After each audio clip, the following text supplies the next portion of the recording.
Hey, how's it going there, folks? Welcome back here to a Tuesday night, August 13th, 2024. It is about 9:43 p.m. here, California time. Latest activity here on the globe shows a 2.0 earthquake on the Big Island of Hawaii. We'll check that out here in just a little bit. Got some rocking and rolling going on outside of Las Vegas. This is a little odd here, seeing a trail of earthquakes here from this area north of 95 called the Spotter Range, in a trail of earthquakes leading down towards Las Vegas. A little odd to see that type of activity there on the map. This is doesn't really go with any type of fault systems out here. Most of the faults are going to be, they're scattered out and about here across the Nevada desert. But man, goodness, what is going on out here? Stretching all the way towards Las Vegas. Where they did see a, looks like a 4-pointer earlier today, a 4.4 earthquake earlier this evening. Appreciate the folks there chiming in on some of my update videos that they felt some shaking outside there of Las Vegas. Let's check out this earthquake here real quick, see what we got. Mainly a few reports around the Las Vegas area, not a whole bunch elsewhere. I mean, there's not a whole lot else out here in terms of population density. I've taken this road going through Las Vegas many times throughout my life. And let's see, we got another earthquake coming into the Nevada area. I just got it on my phone right now, a 3.1 coming in. Let's see here, back out of this a little bit. It looks like they're adding a few more quakes in the mix here of all this earthquake activity. But yeah, 4.4. It looks like there was a handful of other smaller quakes as well prior to this activity. Let me check out some of these magnitudes here and see what they were reading. Magnitudes here, they went with an error station of about 0.27, which is not all that big of a deal. There's, obviously maybe not a whole lot of stations out there, 20 of them. And these magnitudes here reporting a...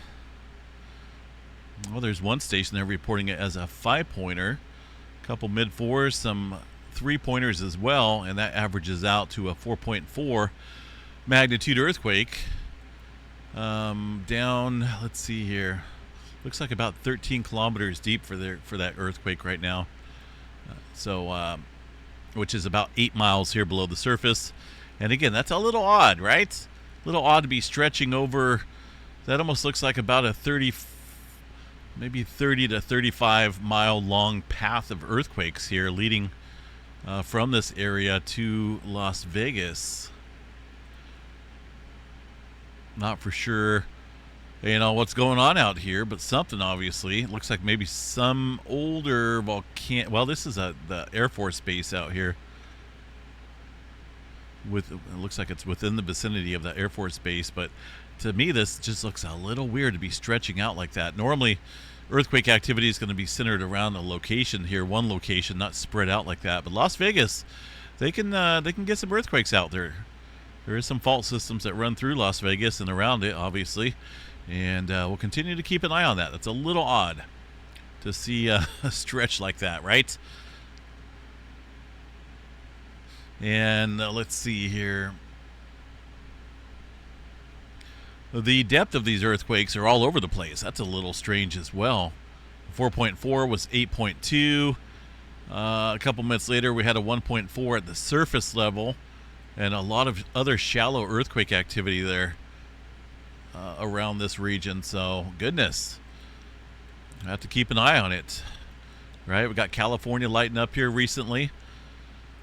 Redding, outside of Redding, got a 2.3 here. This is about 8 miles below the surface. Something going on out here, right? I've been talking about this area for quite a while in terms of the increasing earthquake activity around Southern California. And, it's just a little bit further inland here, but a lot of strain can accompany other fault systems inland. And that could be what we're looking at here tonight. Some earthquake activity due to the high strained areas right now across the plate boundary. If you didn't get a chance to check out my video earlier, we discussed the Pote Hills thrust fault a little bit more in detail and how it's possible they could see a 7.2 to 7.5 earthquake on that thrust fault. and it looks like it occurs every couple thousand years or so. And who knows when the last one was? I can't find any information on it, but it's not fear mongering. I've seen a couple comments on there. It just goes to show you I read all the comments. But it's not fear mongering, folks. It's more valuable life-saving information to be aware of what's going on out here underneath your feet, right? Wouldn't you want to know if there's potential to be an earthquake out here of large, considerable magnitude? I've never covered the Pote Hills fault, so I am not fear-mongering it. I'm just putting out statements that's going on out here from Dr. Lucy Jones and the ever-increasing earthquake activity out here in Southern California. That's not fear-mongering. That's information. So, of course, the more subscribers I get, the more haters that are going to be in the mix as well. So I just got to spot those out and toss them out there. But, everyone's entitled to their word, their speech. It's just, I'm not fear-mongering. Fear-mongering would be, I don't even want to go into. So let's look at, we'll check back here on the Las Vegas area here in a little bit. Los Angeles, looks like our last earthquake here was a 1.4 in that region that's seen a 4.4 yesterday. So not a whole lot of newer activity right here for now. But as you can see, broader scale regional activity here across the West Coast and Northern California now, getting in on some of the mix is definitely ramping up out here. Up here around Bakersfield, getting a handful more earthquakes here in the last hour. The latest one at 1.1. That's probably going to put us over, let's see, that's 549, but I think we're past that. Let me see here. Yeah, we're past that. It's actually been over a week, so we would have to go last 30 days, and that puts us at just about 600 earthquakes here since that 5.2 earthquake struck over a week ago now there. And still kind of uncertain on which fault system this occurred on. There's some different thrust faults at fracture zones here from the 1952 earthquake, and looks like maybe it occurred on one of those. But it's complacency, right? A lot of people get tired of hearing it, but I guarantee you those that are prepared and are aware of the situation and potential earthquake hazards out here along the West Coast or anywhere are going to be able to make it through this. It's going to be obviously a bad day whenever this area gets a large quake, but it's better to be prepared than be caught off guard, right? And that goes for any hazard, whether it's tornadoes, hurricanes. To turn a blind eye to it is not cool. Let's see here. So a couple different regions here. We're getting a little bit of swarming here around the San Bernardino Mountain area as well. That's just off the San Andreas Fault here, where I would expect a lot of the strain to transfer over. And nothing big, but there's a handful of smaller quakes here in this area. And in general, things are heightened across this region lately and today. So we'll continue to keep an eye on that. This earthquake here outside of Red Bluff, up in the hills here, not quite the Sierra Nevada mountains. Mount Lassen sits way up here, so nothing to do with Mount Lassen, the 2.38 miles here below the surface. A couple earthquakes here across the Gorda Ridges. Now, this is a divergent zone. You can see the new oceanic crust being formed throughout time. That's those ridges out here, separation of the seafloor. Slowly, but surely, we don't want that thing opening up all at once, right? That would be goodness. So this is intensifying here, it looks like a little bit. 3.0 tonight, 2.5 as well, just a short time later. That should amplify conditions out here across the Northern California area, kind of like what we're seeing right now, and potentially the Cascadia subduction zone.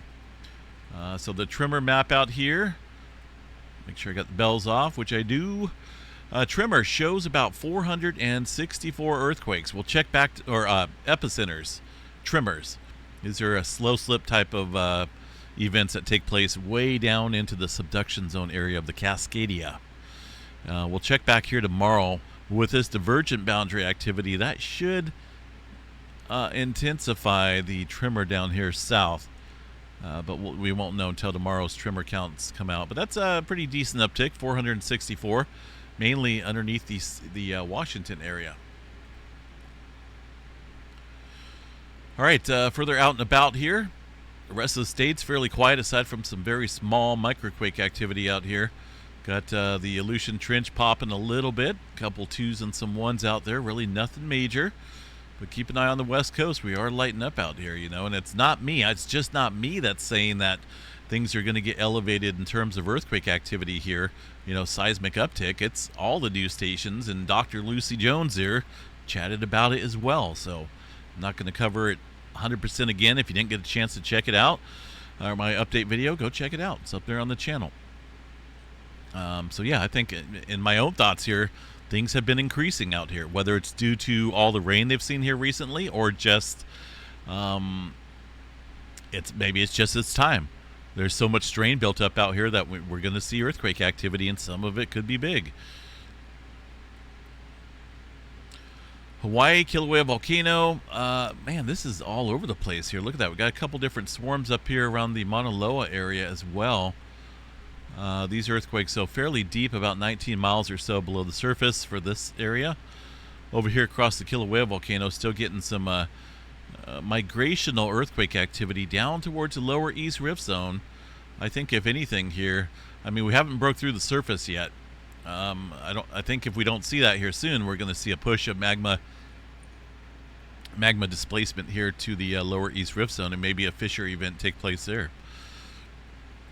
Let's check out the Kilauea Volcano here real quick. We'll switch over here to the Microsoft Edge. Seems to work a little bit better. Here's the historical lava flows.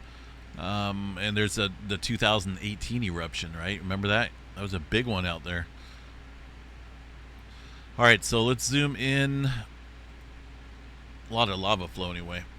To the Kilauea Volcano. Well, I'm already here, so what am I doing? Let's check out the update here. It's been a long day. The volcano is currently not erupting here, folks, and it looks like about 18 earthquakes were detected below the summit's caldera over the past 24 hours, that is. Not a whole lot of changes there in terms of their wording. So let's check out some deformation data here real quick, where looks like we're going up here throughout the day today. This is the inflation chart, gradually going up. This is the month inflation chart. There's the displacement of magma back in the end of July. Summit was quite high. We lost all that magma from the summit off to the upper East Rift Zone, and now we're starting to go back up at the summit as well. So, you know, it's a waiting game. I keep saying it. I don't see any signs right now of anything major going on. Just keep an eye on this this migration here of earthquake activity. South America, a handful of smaller quakes out here, including a 5.3 earthquake around the Peru area, 6 miles deep, right smack dab on the Peru-Chile Trench. This area can see some big quakes, so keep an eye on this. Looks like a little bit of uptick here recently. Quite a bit of deeper activity and some shallow adjustment going on there across the area. New Zealand, a couple threes stirring up. Threes appear to be the magic number down here. I don't see anything of major concern at the moment. And looks like we're getting a little bit of activity here on the Mariana Trench, the eastern edge here of the Filipino plate, which is right over here. A little bit of adjustment going on. 6 miles deep for that 4.7. 6 for that 4.8. Some shallow adjustment going on here. And of course, we're still watching the Japan area, right? Japanese government there put out the mega quake warning here. They feel that the most recent activity here down along the southern portion of this trench has increased the likelihood of seeing a megaquake. And, you know, they're not fear-mongering. It's just always good to be prepared, to be in the know. If you're not in the know, then, then surprise is not good when it comes to the elements out here with natural hazards and disasters. China area getting a couple smaller quakes as well. Croatia seen a 4.5. That was late last night, so that's just about ready to drop off the globe. A couple other smaller quakes out there through the Mediterranean. The Atlantic Ocean, pretty quiet. Not a whole lot going on there. A little 3.1 around the Azores. The West Coast is just in the bullseye area for right now. We got to keep an eye on that. Things are definitely picking up. Let's go check out Iceland, where we were seeing a little bit of wow, that's the last 24 hours. Okay, let me reset that. I was going to say, wow, this really jumped up again. So last 12 hours here, definitely a little bit of a downturn compared to the multitude of quakes earlier. So we only got, looks like about 102 earthquakes, various magnitudes. Here's the extreme small earthquakes, the negative magnitudes here across the Savart-Singi area, stretching down into the Grindavik area as well. Got to keep an eye on this. This region is way up there in terms of the volume of magma that is underneath this area now. I believe it's at 20 million cubic meters, which surpasses the previous volume of magma that led up to the eruption here a couple months back. So things are going to be kicking up here soon. I don't see any major concern right now. No immediate eruption, but we will know about it. This will kick up into hundreds of earthquakes within half an hour or so. Let's see, space weather activity here from solarham.com. We got a little bit of inflare activity right now with the radio blackout here being observed across portions of Asia. And that only affects normally low-frequency navigation systems and potentially high-frequency communication systems there. So not going to affect the cell phones, not going to affect any internet. This is just a M-flare, low-grade M-flare being produced from the far side of the sun, it looks like. Way out there on the western limb. Pretty decent. This little one here has been flaring as well, center disk. And that is the one that we need to watch here for some X-flare potential. 3784. Look at that deep, dark magnetic core. Looking a little bit more complex in there as well. We're getting some dynamic activity around the center portion. And that is set up here to produce an Earth-directed flare. If it's going to pop off now, it would be certainly Earth-directed and be geo-effective if it did produce a CME. So we'll watch this area. That region is way out here on the western limb, the M-flare right now. But I think right now we need to keep an eye here on this region for some X-flare possibility. 3784 is the sunspot. X-flare potential at 25% chance. M-flare at 75. C-flare around 99% chance or so. And auroras, well, that is off the table here for now. Not a whole lot there expected for the auroras, folks. So hopefully we can get things to change here in the coming days. Maybe we can get a decent CME Earth-directed here. What else we got here? Let's check out hurricane activity real quick. See if there's anything going on here. Here's Tropical Storm Ernesto now. This is the system that we've been tracking. Is that right, Ernesto? It looks like that's how you pronounce that. This is a storm that we've been tracking here over the past couple days. Definitely staying a ways away from the east coast of the states, but Puerto Rico area here got a little bit of tropical storm warnings. And maybe some, looks like a hurricane watch in there as well. So this thing will amplify and continue to make it into a major hurricane status here before heading off to the north. And as you can see, the track here, obviously a ways away from the east coast. But let's just double check and see what we got down here. Look at the bottom of the screen here. That's going to be Ernesto. We'll put this into motion here. Beautiful hurricane, well established, and yeah, it heads northward. It's going to be caught up in all the weather patterns, and see you later, alligator. Not a whole lot going on there as far as any major impacts out here for the states right now, which is good news. These guys out here across the east need a break for sure. A little spike of an earthquake there on Yellowstone. Let me double check that.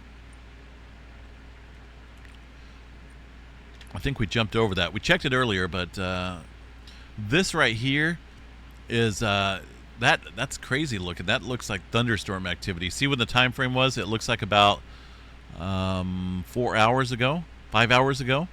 I want to show you guys here real quick, and that it's some thunderstorm activity. Well established on that seismograph station. So we need to go to weather radar up here across the Wyoming area, and we're just going to go back the last 6 hours. That should cover it. Watch up here. And if I'm correct here, there should be a bunch of thunderstorms that blew through here about 5-6 hours ago that stirred up all those seismograph stations there, probably with some hail, some wind, the thunder rolling. Look at that. Boom, boom, boom, boom. Lots of lightning strikes right there. So that's what we've seen, folks. That is not magma movement. That is not any doom and gloom. That is the facts, ma'am. Look at that. Crazy that thunderstorms can stir up stuff like that, huh? But that activity showed up across, numerous seismograph stations here. But as far as local seismic activity, I hate to be the bearer of bad news. Maybe good news. There's not a whole lot. One little spike of an earthquake here, it looks like, around Lake Butte. But that's about it. All right, folks, go check out the other video if you didn't get a chance. The Pote Hills thrust fault is a major player. And here's this is just an article here that was put out, I don't know when it was. I think it was a couple years back, November 1st. A fairly new fault system, right? They discovered it back in 1986 or 89? 1987. Led to the discovery of this fault system. It's a blind thrust fault, and that 6-pointer is minimal compared to what it can do. And of course we've been seeing recent earthquake activity on it. The Pote Hills fault rupture happens once every 3,000 years, according to the USGS, but I can't find any information on when the last one was. But apparently within the last 11,000 years, it's ruptured 4 times. So that comes out to about 2,750 on 2,700 years. But who knows? Like I say, I'm kind of curious. It's an interesting article. There's a lot of information on the Pote Hills fault now, and by me putting it out there, it's not fear-mongering. It's advising and spreading information that can save people's lives, right? Knowledge is power, and it's good to know. All right, folks, I'm out of here. Have yourself a good night. Keep an eye on the West Coast. Like I say, we got a trail of activity down here across Las Vegas. That's so weird. That's just unusual. So what this is leading to, I don't know. But it's a little odd. I think most folks would agree. We don't see earthquake activity spread out like that. But it's there. We'll check back in on it tomorrow morning, folks. Have yourself a good night. Tomorrow is Wednesday, so we'll see you guys back out here for the Wednesday morning update. Plus, the member drawing is coming up here in about 2 days here on the 15th. We give away prizes every single month to our members.